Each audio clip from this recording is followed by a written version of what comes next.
Jangan lupa like, share, komen, subscribe, dan jangan lupa bunyikan loncengnya ya di channel Fraksi PAN DKI Jakarta. Maaf ya Pak Anies, organisasi perkumpulan Bunda Pintar Indonesia. Tapi juga ada satu dua yang benar-benar baik banget gitu, yang emang pengabdian banget di politik gitu. Terus aku juga membangun cara kerja yang baik. Say hi dong, masuk YouTube aku. Oke, bye Opi.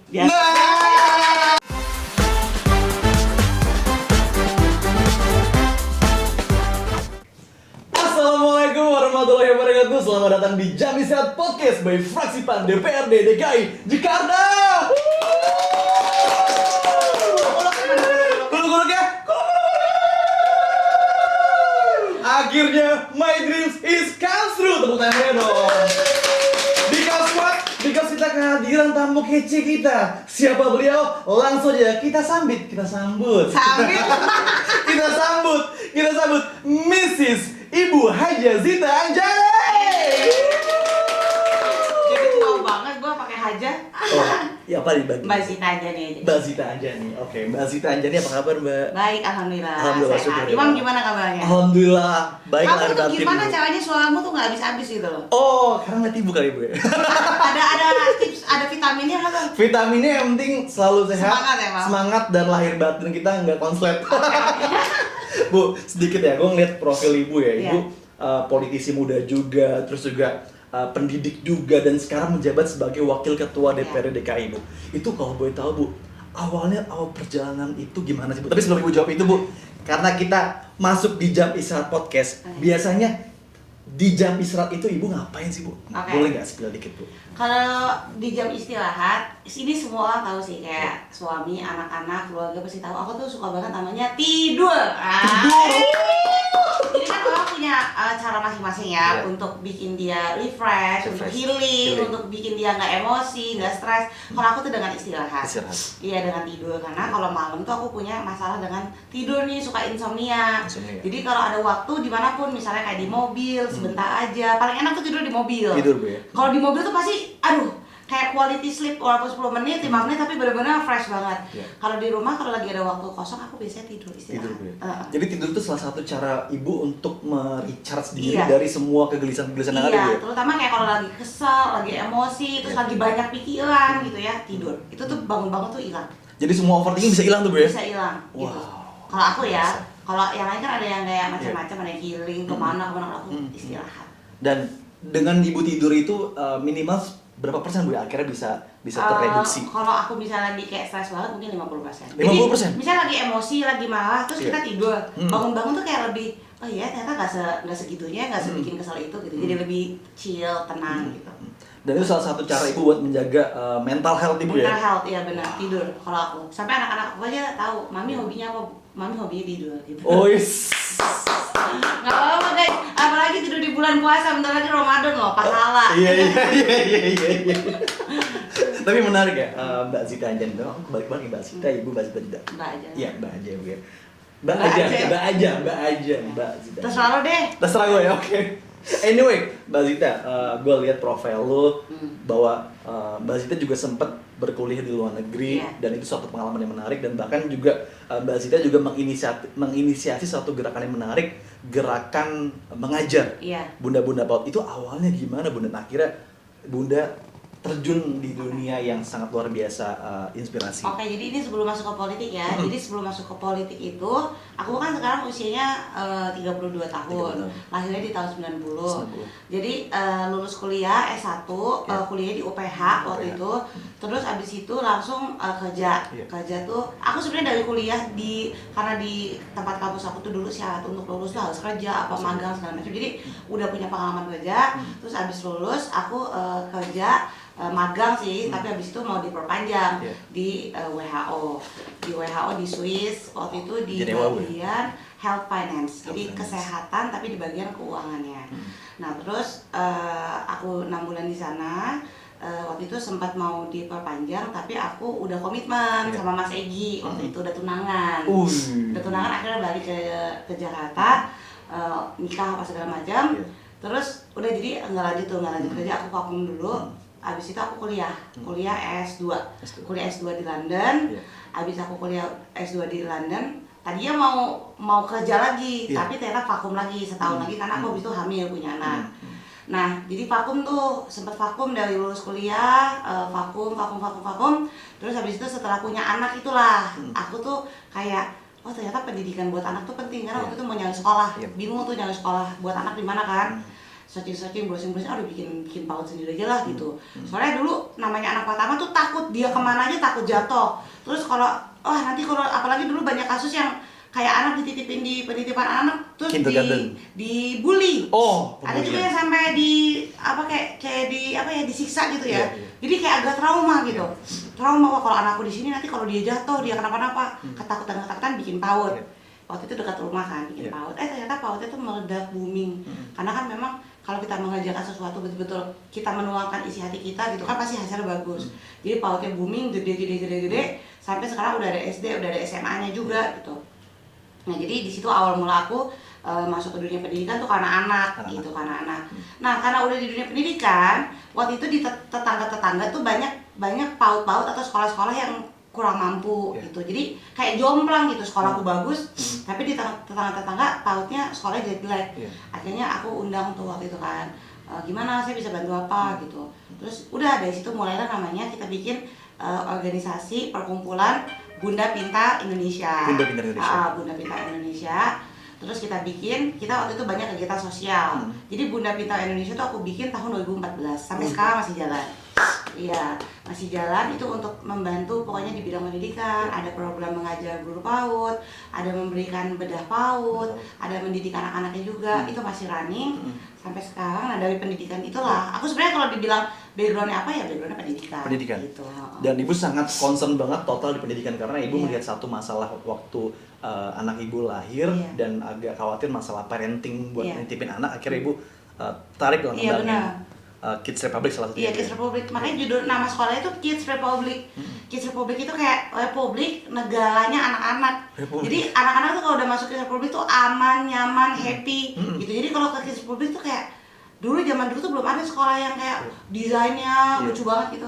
Jadi zaman dulu tuh kayak orang kalau ke Kids Republic itu ini apa ya? Ini tempat main, playground apa sekolah gitu. Kalau sekarang udah banyak ya. Iya. Tapi menarik Bu ya, aku ngomongin masalah Kids Republic dan juga parenting sendiri, bahwa pendidikan minat dan bakat tuh jadi satu kata kunci buat anaknya nanti ke depan juga nggak salah arah dalam menentukan masa depan Bu ya. Terus flashback sedikit Bu, akhirnya Ibu tertarik terjun di dunia politik yang notabene kalau kata anak-anak muda zaman now, wah politik tuh kayaknya jorok, males banget gitu apa namanya? Kayak anak muda tuh kalau ngeliat politik tuh kayak udah apatis gitu. Kayak udah males banget gitu kan. Itu gimana Bu? Iya. Akhirnya Bu. Pertama gini sih ya, aku tuh lahir di keluarga politik. Jadi menurut aku wajar banget misalnya kayak ada anak dokter. Benar. Suatu saat pasti anaknya tuh pengen jadi dokter. Ada juga anak tentara gitu. Pasti suatu saat anaknya pengen kayak bapaknya gitu. Kalau mungkin aku bukan dilahirkan di dunia politik, mungkin aku sama kayak anak-anak muda gitu. Bahkan setelah aku di politik pun masih apatis banget sama politik. Kita tuh bisa ketemu the worst of the worst people. Kayak orang terburuk yang sifatnya karakternya enggak banget tuh bisa ketemu di politik. Tapi juga ada satu dua yang benar-benar baik banget gitu, yang emang pengabdian banget di politik gitu. Jadi sebenarnya garis tangan dan jalan hidup juga sih yang menuntun aku tuh sampai masuk ke politik gitu. Dan kebencian, apatisme dari anak muda itu aku bikin kayak oke, gue nggak boleh jadi sosok yang dibenci sama mereka gitu. Jadi kalau aku anak muda apatis, benci, kayak ngeliat politik tuh enggak banget. Begitu kita masuk politik kita jadi kayak gitu, ya udah kayak wassalam gitu kan. Nggak ada harapan untuk masa depan Indonesia. Jadi ketika aku masuk ke politik, aku berusaha paling nggak di skop aku ya di DKI mengubah itu gitu loh. Dengan aspirasi masyarakat itu kan penting kan. Kita kan esensinya kita jadi legislatif itu kan penyambung lidah, kaki dan tangan rakyat gitu. Bukannya cuma penyambung lidah doang kayak ngemeng-ngemeng di rapat gitu. Tapi nggak ada action. Nah kan kita punya tangan, punya kaki, jalanin juga. Banyak program-program pemerintah yang masyarakat tuh nggak punya akses. Misalnya kayak di DKI Jakarta ada kayak kartu lansia, terus kayak BPJS, KJP gitu untuk sekolah. Tapi masyarakat nggak bisa akses itu. Nah itu tugas kita sebagai legislatif, wakil rakyat untuk menjembatani masyarakat, membantu masyarakat untuk dapat akses-akses yang seharusnya menjadi hak mereka. Nah, tapi Bu, pasti kan ada pertentangan ya Bu antara suami, terus juga anak. kamu kok sibuk banget Banget, sih Say, kapan yang ngurusin keluarganya? Iya, banget. Kira-kira ngaturnya gimana tuh? Banget, itu pasti kayak semua perempuan yang udah punya anak tuh pasti ngalamin gitu deh. Karena anakku 3. Anaknya Jadi tuh gejolakan batin yang setiap saat gitu. Betul. Setiap detik tuh kita kayak bertarung dengan diri kita sendiri gitu. Di satu sisi kita punya tugas yang nggak bisa ditinggalin, di satu sisi kita juga sakit banget namanya ninggalin anak-anak. Benar. Itu tuh tiap hari sampai sekarang. Sempat berhenti waktu sebelum aku punya yang terakhir nih, si Empo Ola.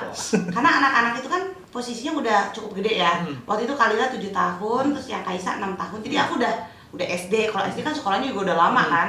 Kayak anak aku yang ini aja pulangnya jam 3 3 sore, Bu? 3 sore. Gila, anak SD kayak dulu pasan aku waktu SD pulangnya cepet ya, gitu kan. Dia pulangnya udah jam 3, kadang-kadang kalau ada ekskul sampai jam 4, setengah 5 gitu. Jadi itu udah mulai relax tuh. Makanya aku waktu sebelum punya Ola tuh wah melalang buana kayak kemana gitu. Karena udah guilty feelingnya tuh udah lumayan. Tiba-tiba punya si Empo. Wah itu balik lagi. Setiap kali mau kemana tuh kayak dalam hati tuh kayak perang batin. Mau kesini perang batin gitu. Cuman kita harus tahan. Kita harus tahan dan kita harus yakin ketika yang kita lakukan itu betul dan kita sebagai perempuan itu harus bisa jadi super mom. Kita di rumah kita juga harus bisa kita manage dengan baik. Super mom tuh kayak CEO gitu. Di rumah ini juga kayak perusahaan aku anggapnya. Jadi anak-anak aku memang ada mbaknya, ada susternya, tapi bukan berarti kita nyerahin ke mereka loh. Kita bikin sistemnya. Kayak mbak itu kita yang didik, sistemnya kita yang didik. Jadi mereka hanya membantu menjadi perpanjangan tangan kita. Kalau kita udah bisa bikin sistem yang bagus, manajemen rumah maupun manajemen kerjaan yang bagus, semuanya punya porsinya masing-masing. Kayak anak-anak tuh mau aku sesibuk apapun, namanya mereka kayak rapot di sekolah atau mereka ada event, terus jalan-jalan setahun 2 kali tuh aku nggak mungkin nggak gitu. Weekend tuh paling nggak Sabtu atau Minggu tuh pasti aku ada spend time sama mereka. Jadi asal kita bisa manage waktu dengan baik, semuanya bisa kepegang. Dan kata kuncinya adalah time management dimulai bukan karena sesibuk apapun kita, tapi bagaimana kita mengontrol diri kita, Bu ya. Benar. Karena banyak juga kayak ibu rumah tangga yang juga nggak bisa spend time sama anaknya. Mereka nggak bisa quality time, jadi mereka kayak mohon maaf jadi kayak cuman melayani anak, jadi nyuapin, mandiin, tapi mereka nggak mengedukasi anak. Justru kan peran ibu itu yang penting kan adalah hadir. Bukan kayak bukan kayak pembantu ya, tapi justru kita menjadi sosok figur yang bisa mendidik anak kita. Nah, itu penting tuh. Jadi itu aku hadir dalam pendidikan anak, bagaimana values terhadap anak, terus bahkan aku tuh kalau ngobrol sama anak-anakku Kalila Kaisa tuh udah kayak dewasa banget obrolannya, kayak ke depannya, goalnya, visi hidupnya, terus bagaimana menghadapi pergaulannya mereka gitu. Jadi justru ibu tuh utamanya ibu ya harus hadir di hal-hal yang kayak gitu, bukan cuma nyuapin, gantiin baju gitu. Justru hal-hal yang kayak gitu harus kita sentuh ke anak gitu. Satu konteks pertanyaan yang cukup menarik. Ibu punya anak baby dan juga yang sudah tumbuh kembang dewasa. Ada nggak sih satu protes yang mungkin agak menggelitik nih? Ada, nih aku kasih lihat ya. Oh, ini ada. kan tadi malam kan aku diundang sama Mas Eko. Ke rumahnya dia sekalian rapat, rumahnya keren banget Mas Eko. Terus aku di WA sama anak aku. Jadi anak aku tuh aku kasih satu handphone berdua. Tapi satu handphone berdua itu bukan untuk handphone pribadi, tapi untuk sekolah. Karena sekolah kan online kan. Betul. Jadi mereka suka menggunakan itu juga untuk WA aku. Nih, bisa di zoom nggak sih? Bisa. Oh, ke sini. Oke. Ya, nih. Oke. Nah, aku terangin. Bisa di-spill sedikit isinya, Bu? Ya. Jadi kan dia ngirimin videonya lagi ngaji tuh ya, lagi ngaji. Jadi anak-anak aku tuh, walaupun aku sibuk apapun, anak aku alhamdulillah ya, masya Allah, tabarakallah. Anak aku yang pertama tuh udah lagi proses hatam juz 27, yang kedua juz 29, yang empok belum, ngomongnya belum bisa.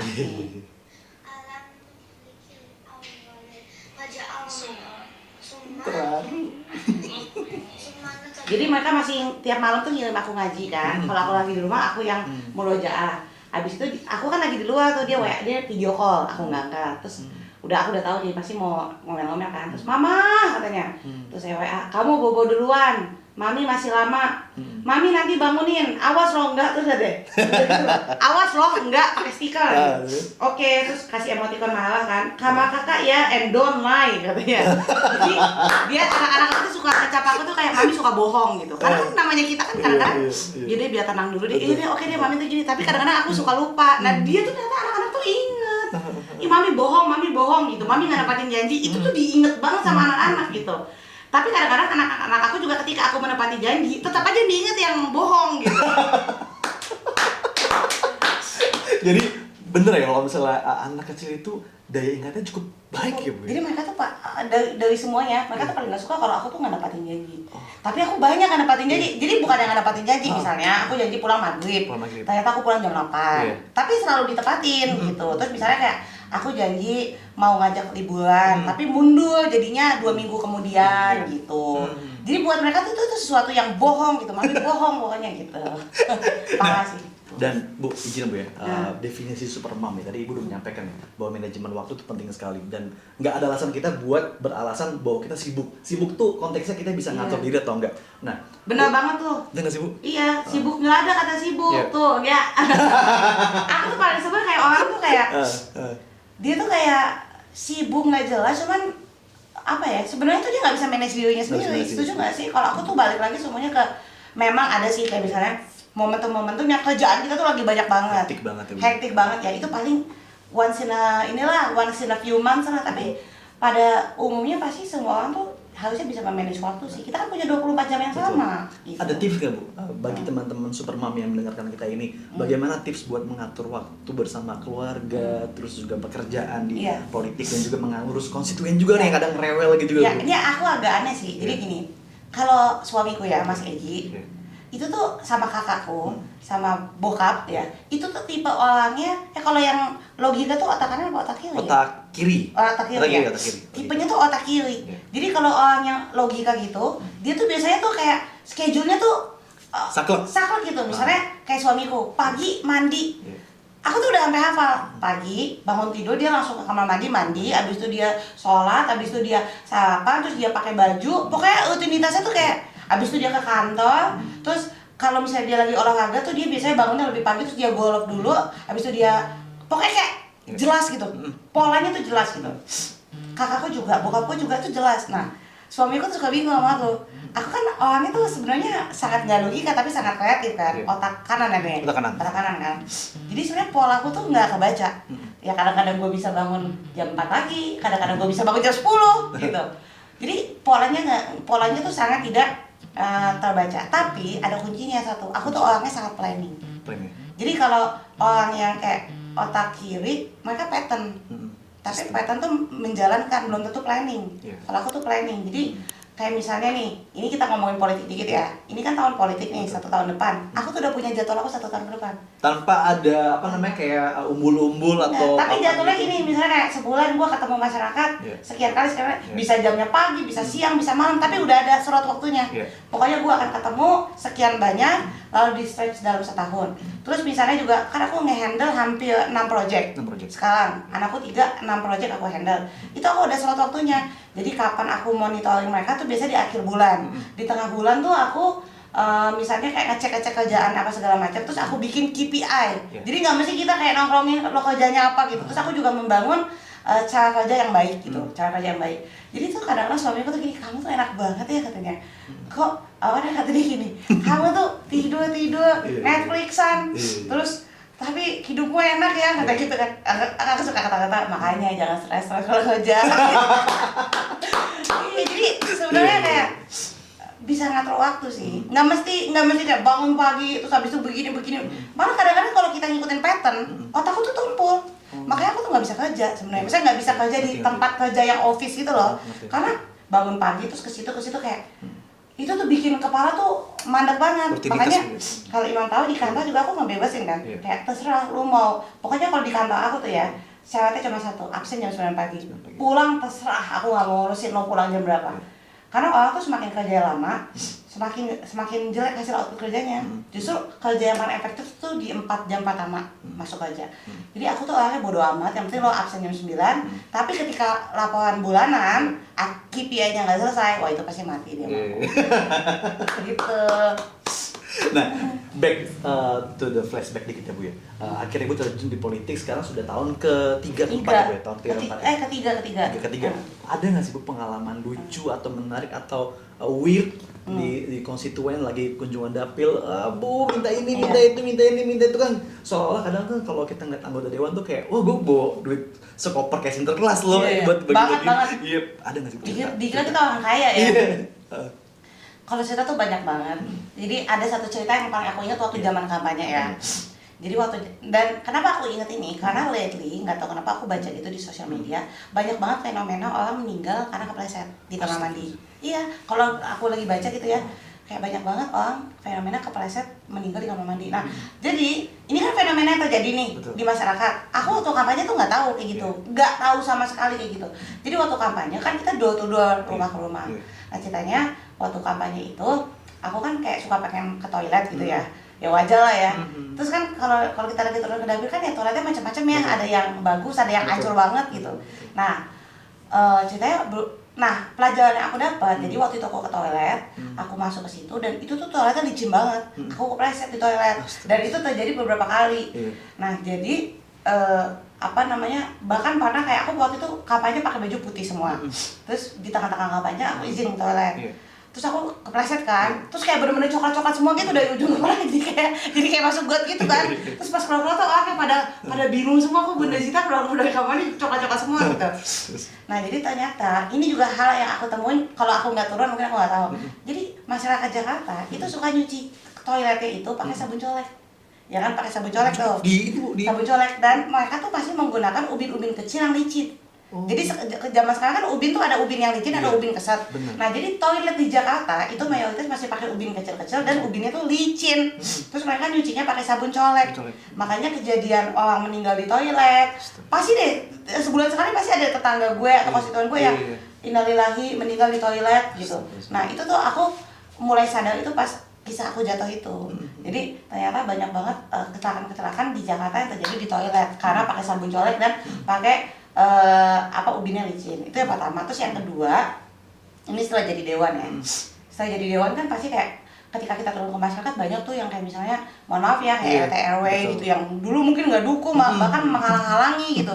Terus kayak jadi merasa paling wah kan Bu Sita kan jadi karena saya gitu lah gitu.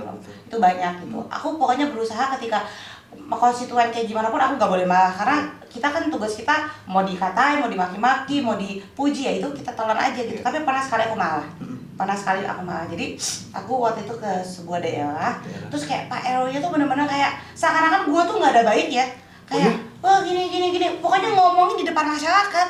Bener-bener kayak ya kalau nyindir-nyindir mah biasa lah, saya senyum-senyum aja. Ini bener-bener ngomong seakan-akan gue tuh nggak ada baiknya. Terus akhirnya salah satu tim aku bisikin, Bun, itu si RW itu baru minggu lalu terima tenis meja dari Bunda. Gila. Padahal udah dibantu juga. Udah dibantu. Wih, gila. Aku kalau ada orang minta, nggak peduli dia konstituen atau enggak, dia minta aku kasih gitu loh. Terus akhirnya di situ aku malah aku bilang, "Lah inilah pokoknya aku ngomel gitu lah pokoknya." Tapi ngomelnya maksudnya yang benar aja gitu loh. Lo kalau ada dewan yang benar kerjanya lo dukung dong. Jangan malah lo kata-katain. Giran ada orang yang nggak pernah muncul, cuman nyuruh milih, ngasih money politik, lo vote gitu. Giran orang yang kerja turun apa segala macam yang nggak bantu lo malah jelek-jelekin gitu. Saya marah terus itu. Marah terus habis itu udah saya pulang kan. Pulang saya masuk mobil ya. Astagfirullahaladzim baru saya istighfar. Jadi itu sih saya pernah sekali doang, benar-benar sekali doang selama kampanye tuh malah itu sekali. Sama waktu kampanye itu kepleset, sering banget saya kepleset di toilet gitu. Setiap kali kampanye kepleset gitu. Dan Ibu dengan melihat semua fenomena yang terjadi ya, kritik-kritik terus juga hate speech ya orang-orang banyak sekitar sih hate speech. itu buat hati kecil Ibu nggak baper tuh gimana Bu? Karena kan namanya politik kan ya, kan kita selalu akan dapat pro kontra tuh. Kadang pro, kadang banyak yang kontra, itu gimana ngatur? Tapi enak sih, saya tuh dari dulu memang bukan orang yang baper kalau saya. Cuman saya tuh suka malah dulu gitu, sampai sekarang kali ya. Tapi kalau bapak enggak, saya dari dulu nggak baper, cuma saya suka malah. Saya tuh bersyukur sih, saya dicemplungin ke dunia politik. Ini kan kayak orang nggak bisa berenang dicemplungin kan. Kayak ibaratnya otot aja, otot kalau nggak dilatih kan nggak gede.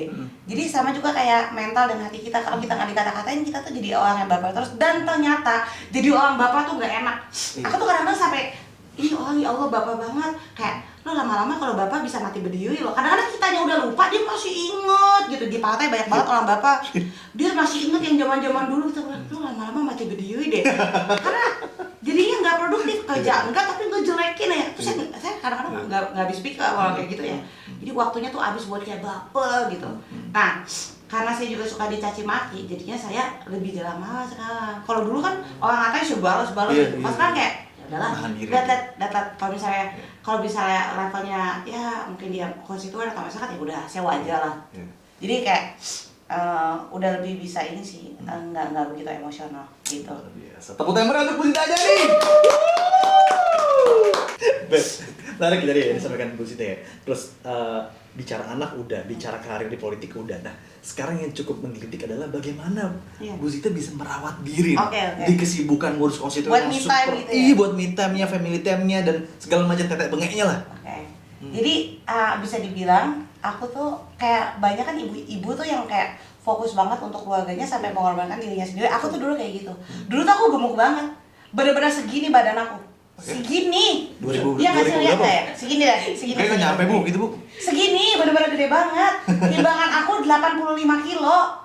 Jadi aku dulu nggak punya waktu buat ngerawat diri. Bener-bener kayak gemuk banget, terus kayak hitam yang kayak buluk, kayak wah kacau banget sumpah. Bener-bener kayak itu kayak tapi pas begitu aku masuk politik, tuntutan kan kalau di politik kan. Waktu kampanye aku masih gemuk, jadi sekarang ibu-ibu yang dulu milih aku, kalau aku turun tuh kayak Bunda Zita mana gitu. Bu ini saya Bu, mana mungkin Bunda Zita gitu. Gitu terus kayak waktu saya senam juga, mana sih Bunda Zita datang-datang? Udah orang saya lagi senam gitu kan. Jadi turning point-nya tuh 2019. 2019 tuh kayak saya mulai cantik gitu. Jadi evolusi perubahan dari 2018, 19 makin cetar lagi, Bu. Iya, karena bahkan setelah saya jadi gini, 2019 saya gemuk tuh waktu kampanye. Pas masuk politik kan waktu itu ada sisa. Jadi sebelum kita dilantik tuh 6 bulan. 6 bulan tuh saya diet. Saya diet karena kan mau dilantik masa gemuk gitu kan, di foto masih jelek gitu. Saya diet tuh 6 bulan, kurus tuh alhamdulillah. Dan itu setahun menjabat punya anak. Terus gede lagi saya, gede banget, cuma saya bisa kamuflase lah. Pakai baju-baju yang di stacking gitu kan. Terus habis punya anak saya diet lagi tuh. Terus sampai gila lu udah punya anak juga kok lu cepet banget sih kurusnya gitu kan. Jadi sampai sekarang tuh masih kurus gitu karena menjaga itu. Dan sekarang tuh kayak karena apa ya? Karena udah usia 30 kali ya. Jadi kayak cewek tuh, saya mulai sadar akan kecantikan tuh pas usia 30. Karena kerasa loh kalau udah usia 30 kayak muka tuh udah kering banget, gak lembab lagi. Terus kadang-kadang kayak badan letih-letih, pegel-pegel, itu saya ngerasa banget tuh. Terus juga kayak suka kayak energinya tuh rendah gitu. Daya ingatnya juga udah gak yang seceplong waktu dulu. Jadi saya dari situ saya mulai merawat diri. Gitu, merawat diri banget karena kayak kalau nggak kita yang merawat diri kita siapa lagi gitu. Betul.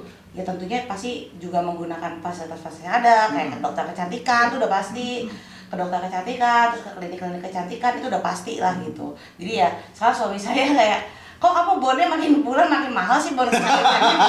Saya kalau bon kecantikan saya nggak mau bayar sendiri, saya masih minta ke dia gitu, embes gitu ke dia. Kamu ganti ya, pokoknya aku nggak mau kalau aku yang bayar gitu. Jadi karena merawat diri bagian dari keimanan. Biar papi happy dan semua di rumah juga happy. Iya, dan konstituen happy. Saya kalau konstituen ketemu aku gini, ih Bu Zita enak ya, katanya orangnya baik, udah gitu cantik, wangi lagi, katanya pada ngomong gitu. Iya. Jadi ya penting sih merawat diri ya, jaga kecantikan gitu. Nah, sebelum kita akhiri Bu nih, kita punya challenge nih. Bu Zita. Kita ada 2 challenge. Challenge nih. Iya, challenge. Nah, tiba juga nih di challenge time. Yeay! Are you ready, Bu? Ready ya? dong. Oke, it's time to challenge-nya adalah Ibu memperagakan interupsi-interupsi yang memang sesuai dengan mood Ibu, dari mulai yang manjalita, dari mulai yang serius. Oke, satu-satu ya. Marah, satu-satu. Untuk saya TikToker, saya jago acting. Oke. Ya. Kamera rolling, action. Interupsi, Mas Ganteng, kasih saya ngomong dong. Saya pernah kayak gitu. Terus kayak ya udahlah, dikasih lah gitu.